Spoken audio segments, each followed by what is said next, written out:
Welcome back to Franklin Covey's twice weekly podcast on leadership with Scott Miller. I'm your host, 6 years, nearly, 500 podcast interviews where every Tuesday and Friday I am privileged to represent FranklinCovey, the most trusted leadership firm in the world, where we interview some of the world's most renowned luminaries. Sometimes they are academics, researchers, practitioners, entrepreneurs, large company CEOs. Maybe they are artists. Some cases they're actors or performers, or in other cases they may not be a household name, but they are someone that experienced something unique, unreal, traumatic even, and lived not just to tell about it, but to share it and teach through it.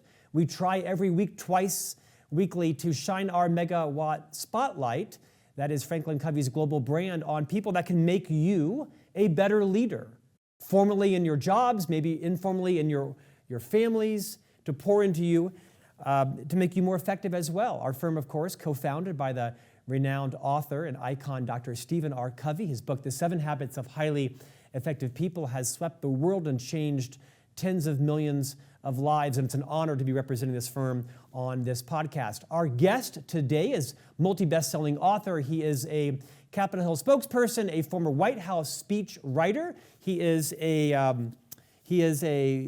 co-founder of a firm called West Wing Writers, and he has authored an extraordinarily tender book today. If you or anyone in your organization, on your team, in your family, in your neighborhood, suffers from or struggles with depression, anxiety, no matter how big or how small, this book called Chasing Peace is going to bring insight to you on some other ways to address just that, creating peace in your life. The book is called Chasing Peace, a story of breakdowns, breakthroughs, and the spiritual power of neuroscience. Tom Rosshirt, welcome to On Leadership. Scott, thank you for having me. Great to have you here.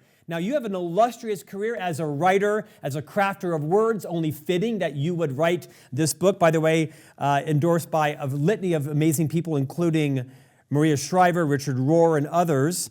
Would you rewind a couple of decades, because you have had a sterling and remarkable career, and I'd love to have you maybe take your time, talk a bit about that, so that our listening and viewing audience can get a little context for you, and then we're going to jump into Chasing Peace. Sure. Well, I grew up in the Midwest, raised Catholic. I spent some time in Iran, which I write about in the book. But I went to high school and also college in the Midwest. I went to Notre Dame, majored in philosophy, came out of there, did some traveling, did some teaching for a time, but then really felt driven to politics and writing. So I was a writer on Capitol Hill. I was a Capitol Hill press secretary. I later went to North Carolina and worked for Governor Jim Hunt. And the interesting thing about my time with Governor Hunt is that it was in 1993, and a number of people in his press office were all reading Stephen Covey, both 7 Habits and First Things First. So that became a guide for me from early on. I then went and worked for Vice President Al Gore as his foreign affairs spokesman, and then later national security speechwriter for President Clinton.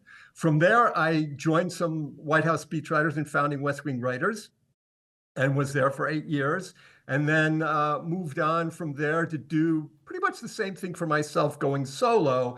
In 2018, I paired up with Tim Shriver and a friend, Tammy Pfeiffer, and we founded Unite, and we developed the Dignity Index, which is an 8-point scale for measuring how we treat each other when we disagree, in an effort to allow us to ease divisions and solve problems in the country. So my book is another form of that sort of social piece, and my book is sort of inner peace. So those are the two sides of my work.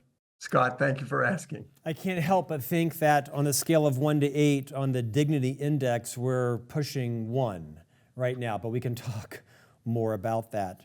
Sure. So basically, you've been doing nothing the last 30 years, because that's a remarkable runway. Well, first of all, thank you for your service to our country, regardless of what administration or the political strategy of the White House at the time. No doubt you, like many of us all, regardless of our politics, have the best interest of our country and trying to form more bonds of peace. Your book is in Thank you. fact titled Chasing Peace, a story of breakdowns, breakthroughs in the spiritual power of neuroscience. So let's Right. start there. I've got a couple of favorite stories in the book I'm going to ask you to riff on in a few minutes, but let's talk about your own journey. You are very vulnerable in this book about Right. your own mental health, your own journey, and the role that neuroscience and neuroplasticity, a term that we hear a lot about, but kind of just quote other people talking about it. We'll take a few minutes and talk about what brought you to your research and writing this book through the lens of your own life. Right. So thank you. I will try to tell this story short and then highlight the moral of the story, which is really the point of the book. So when I was in my early 50s, I started feeling anxiety and depression, and it began to get worse, but nothing really notable. And then one day I woke up with extraordinary brain fog that made me anxious to the point of panic. And later that day, I was driving on a road and I thought, how did I get here? And then later the same day, I was looking in a cupboard and I found vegetables that I should have thought I had put in the refrigerator. So I got scared and I went to the doctor, and my mainstream doctor said, I don't see anything that would explain this, but you should go to neurology.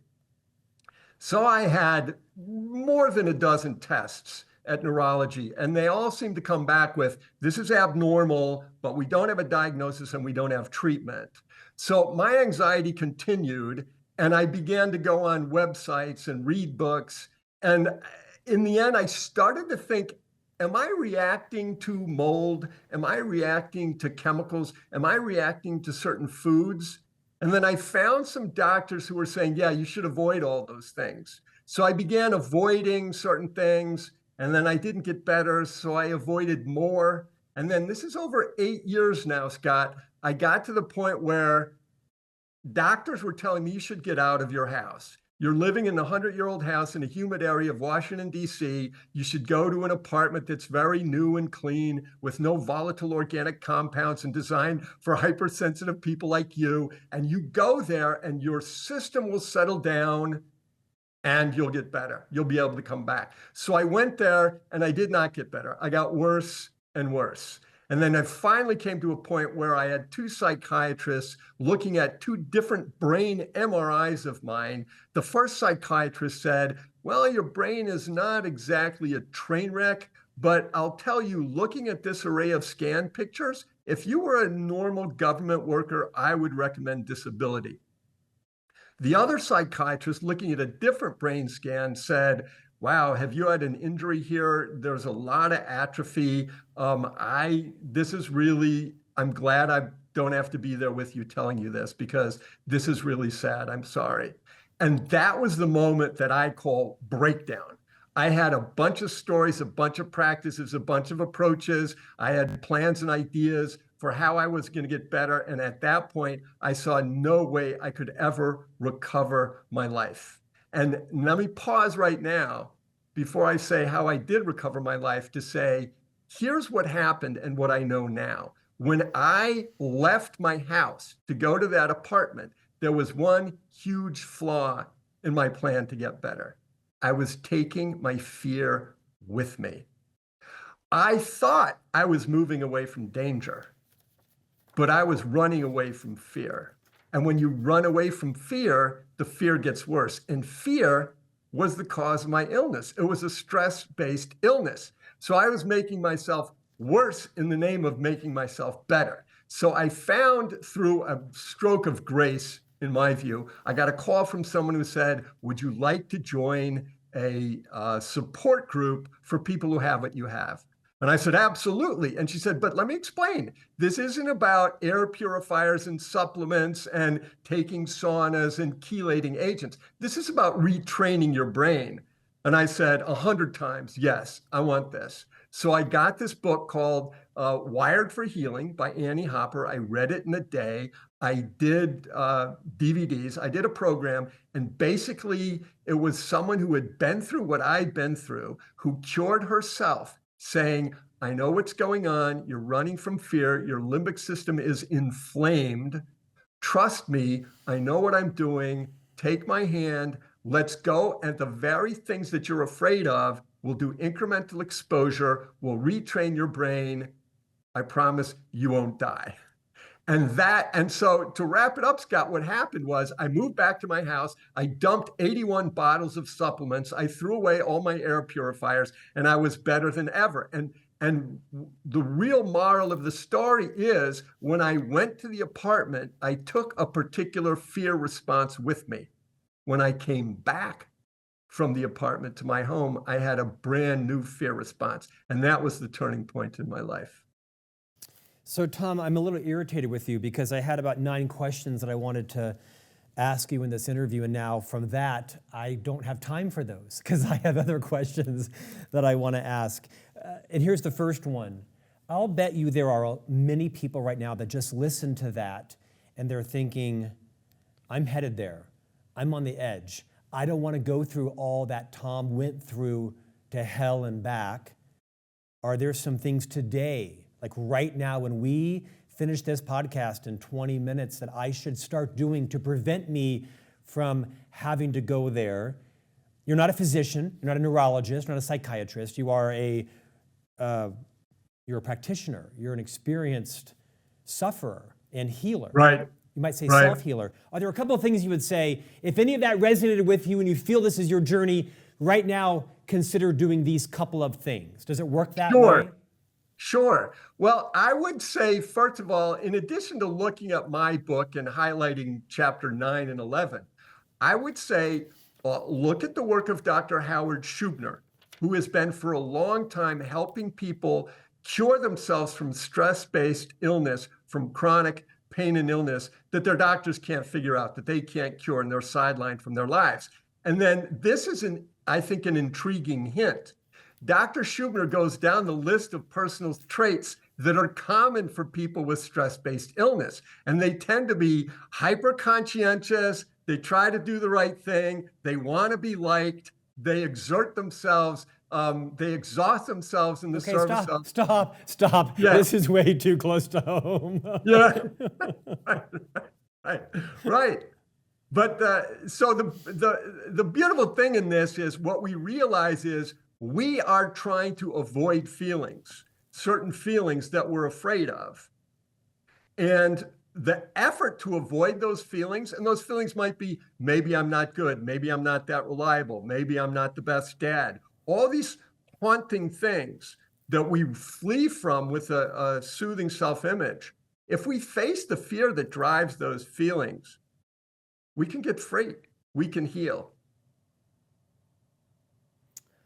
Your book is Chasing Peace. I rarely, if ever, do this. I've maybe done this 3 times in 500 interviews. I'm going to actually read the chapter titles, and then we're going to dive in a bit to the 3rd chapter. Chapter 1 is titled The Self-Image Model of Happiness. Chapter 2, The Beginning of Breaking Down, and then followed by Anxiety, Depression, Addiction, Illness, Crisis, Grace, Breakthrough, Breakthrough after Breakthrough, What Works, and The End Game. These are the 12 chapters in this book around understanding the role that neuroscience and neuroplasticity play in your own quest for peace. Chapter 3 is titled Anxiety. And as I told you off camera, of all the books I've ever read, of all the books that I've ever authored, of the books that I have interviewed but haven't finished reading, which is occasionally, there was never a passage that was more resonant with me than your opening story in chapter 3. Can you indulge me and our listeners and viewers and take some time? Would you share that opening story? I mean, I would read it, but I'd rather you tell the story. Sure. And no one ever tells the story in the podcast as good as it's written in the book. So please tell the story really well, because I think that millions of listeners and viewers are going to resonate with it like I did. And I'd like you then to tell us, so what? Okay. Thank you. So, Scott, this was a year after I'd left the White House, and we were starting a business, and we were really working hard to make it successful. And so we were determined we're going to do anything. Anything you ask, we can do. We're not just good writers, but we will exhaust ourselves in your service. And that was the mindset we had. That was the the story we thought we had to tell and fulfill in order to succeed. So it's Valentine's Day night, a year after we left the White House, and there's a West Coast client that we really want to win over. And I get a call from him, and he says, "How's it going?" I say, "Great. I'm just eating Valentine's Day dinner with my wife. The kids are in bed." He says, "How's it going?" "It's going great." Say, "I wonder if I can ask you a favor. You're going to deliver a draft to us at 5 p.m. tomorrow, at the end of business tomorrow. I'm wondering can you get it to us at the start of business? Because our boss is going on a trip and she wants it before she heads to the plane." And I said, "Absolutely fine. I'd be delighted to do it." And then I got off the phone hating myself because I just folded. My self-image was so much, I will do anything. I can meet any challenge. I am the most reliable person that you've ever met. I've never missed a deadline. That was so much my mindset that it wasn't possible for me to say, "I'm sorry, I have plans now, so we're going to have to stick to the original agreement."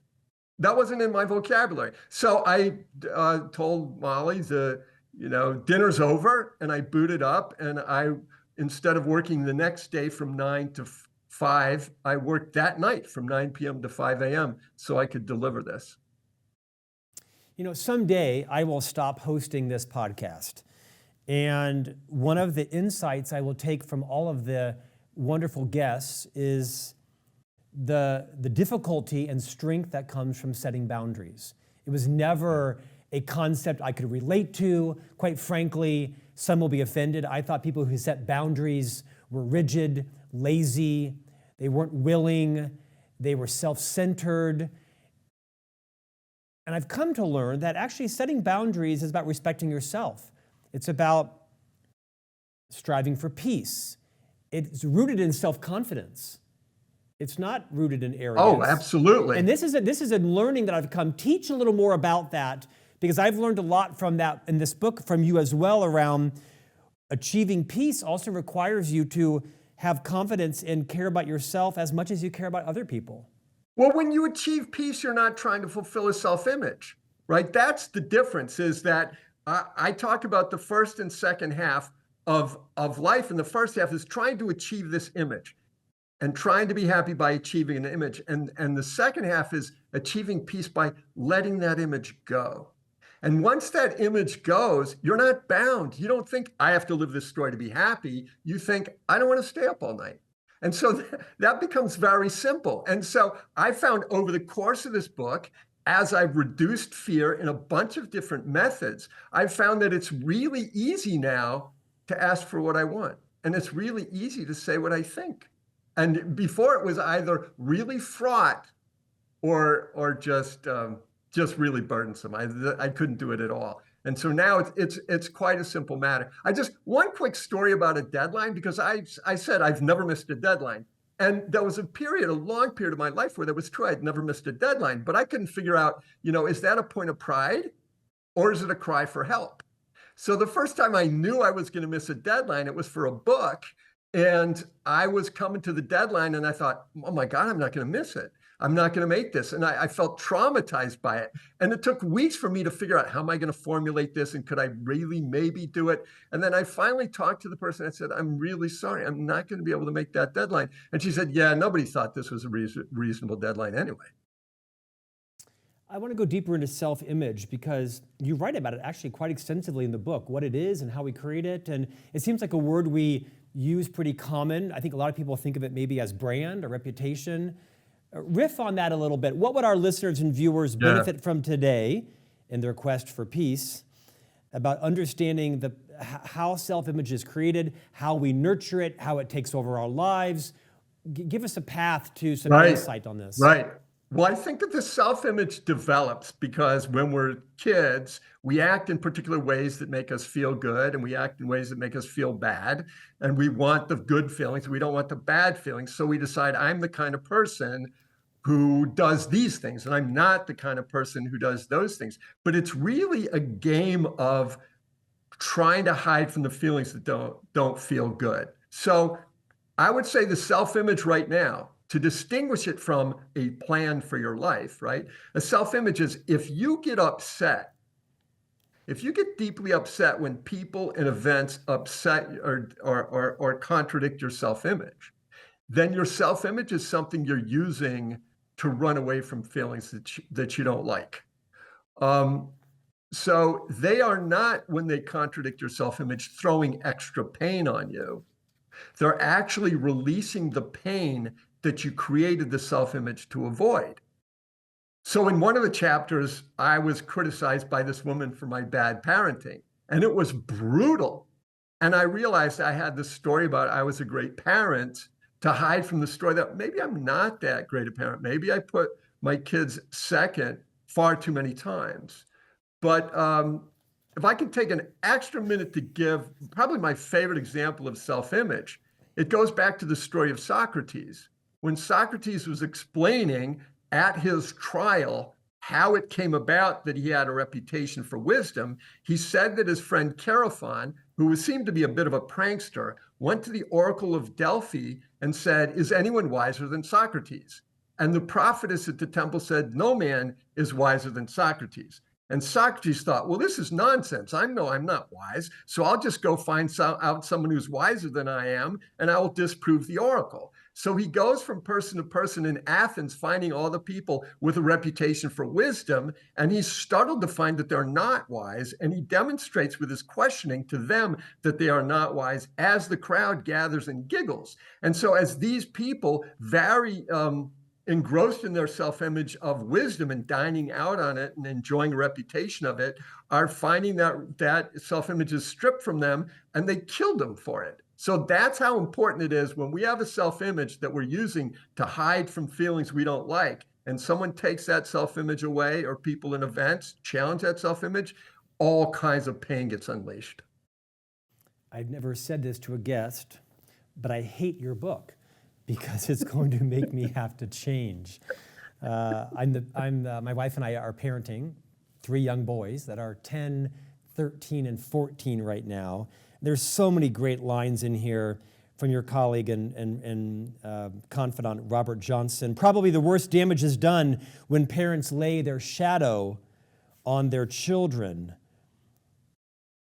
You quote Brené Brown in the book extensively, right? Courage, the original definition of courage is to tell the story of who you are with your whole heart. The most accurate measure of courage is vulnerability, to let ourselves be seen.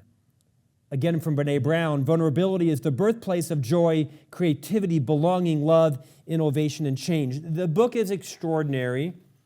It's a path on how to chase and find peace through science, breakthroughs, breakdowns.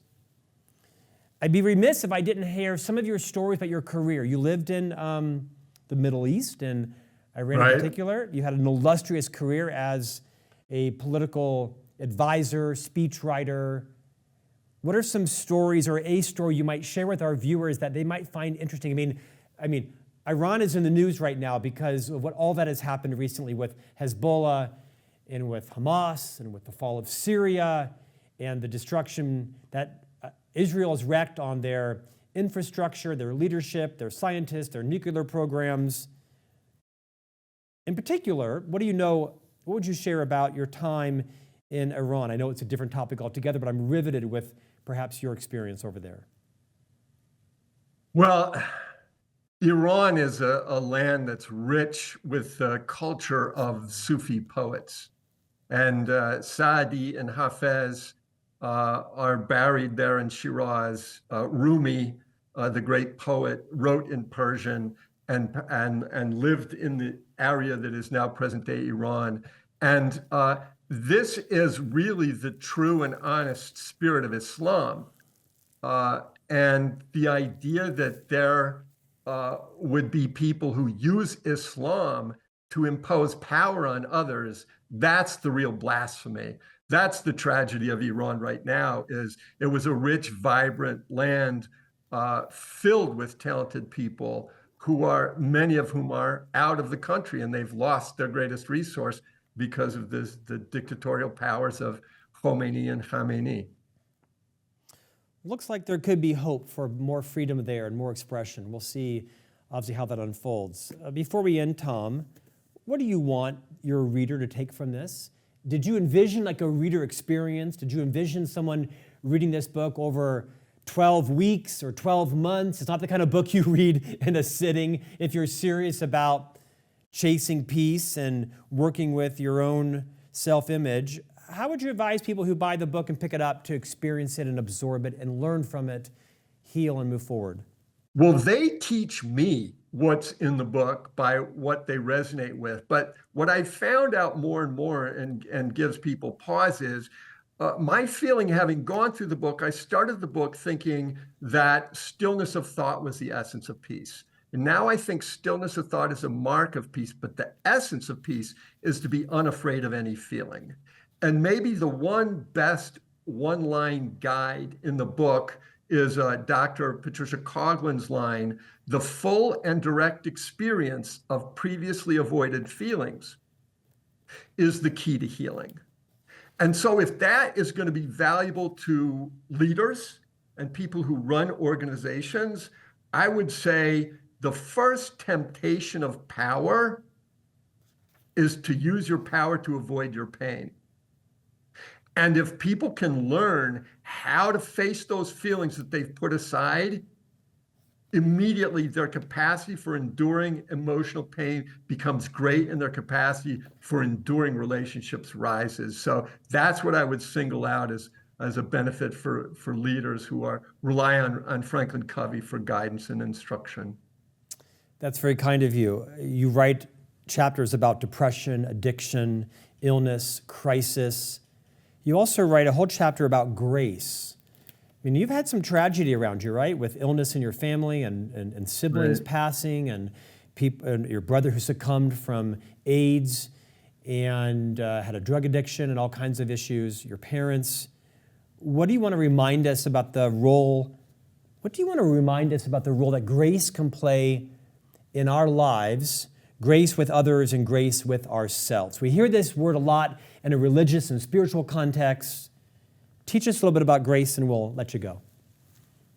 My understanding of grace is that it is in the spiritual ether. It is another name for love, joy, peace, the divine, God, and grace is trying to reach us, continuously trying to reach us. And it needs to paradoxically break us down in order to break through to us. As a speechwriter, one of the most cherished speeches in American political history is Bobby Kennedy on the day that Martin Luther King died.